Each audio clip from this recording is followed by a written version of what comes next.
Hello, my wonderful, wonderful friends. Last Bible study, we discussed Abraham's death and Isaac meeting Rebekah.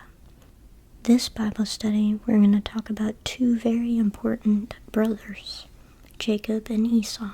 So let's begin.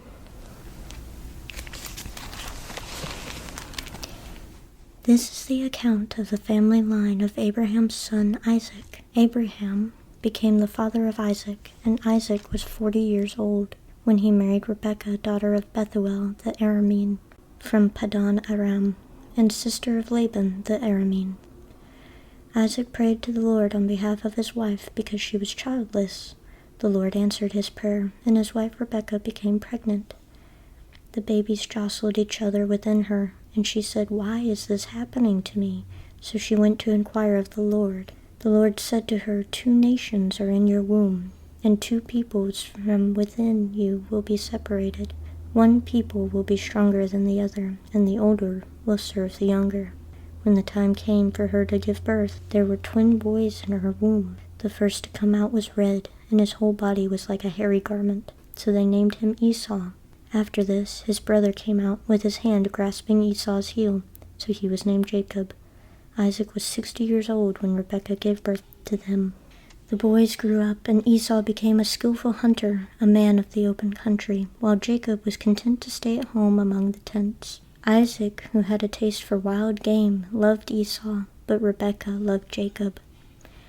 Once, when Jacob was cooking some stew, Esau came in from the open country, famished.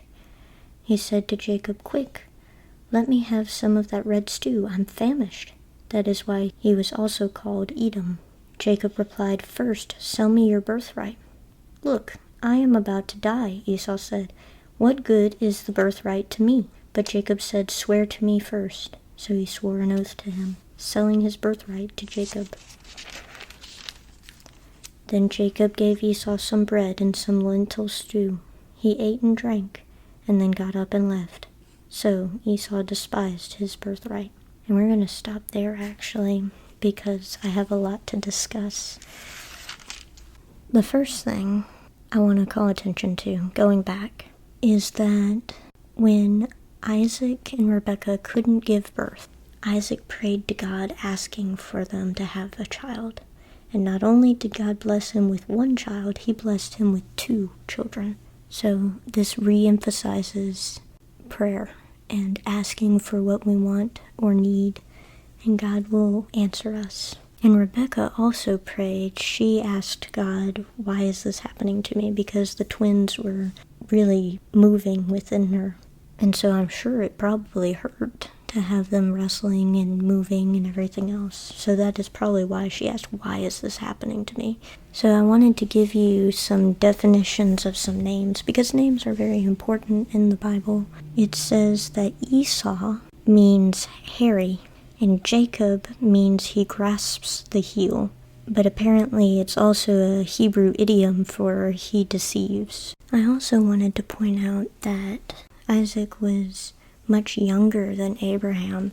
Isaac was 60 years old, and Abraham was around 90 years old, I believe, when his first son came. But moving along, the next thing is really the staple of this entire story, and it's don't show favoritism. It says that Isaac loved Esau and Rebekah loved Jacob.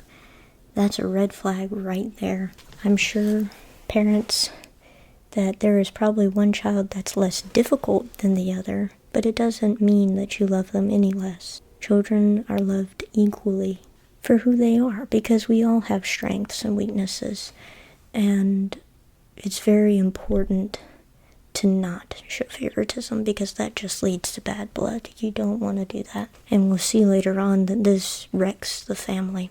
Of course, some other things go into play here as well, like Esau selling his birthright to Jacob. And I think, in a way, a lot of us can relate to Esau, because I'm sure that at some point or another, we have been extremely hungry and have probably said, "Look, I am about to die," like Esau says, or "I'm dying of hunger." So this is to say, when you're like extremely hungry or you've gone through something major, don't make any life-altering decisions. You're not in the right headspace at that time to make these decisions, because these decisions have a huge impact not only on yourself but on your future. So when you're making a big decision, make sure you're okay first. That being said, Jacob shouldn't have manipulated Esau either. So both parties are at fault. So another thing before we wrap up is I've been talking about birthright. Well, what is a birthright? We don't really have that in today's society. But a birthright back then was only given to the firstborn son. So what that entailed was it includes a double portion of the family inheritance, along with he was the next in line. So like a king's son is a prince, or a king's daughter is a princess, and they're the next in line to rule. Being the firstborn son was like that in the sense of once your father died, you took over the family clan, and thus were a leader of the family. But back in those days, the oldest son could sell or give away their birthright if they chose. But once they sold it or gave it away, they lost all of that. They no longer got the double portion of inheritance or the right to lead. So this was a pretty big deal over a bowl of soup. I think that was like the most expensive stew I've ever heard of, at least. But yeah, so a birthright was pretty important back then. But I'm going to wrap it up there. We read from Genesis chapter 25, verse 19, all the way through Genesis 25:34. So with that, I hope you have a wonderful night, a wonderful day, and a wonderful morning. Bye.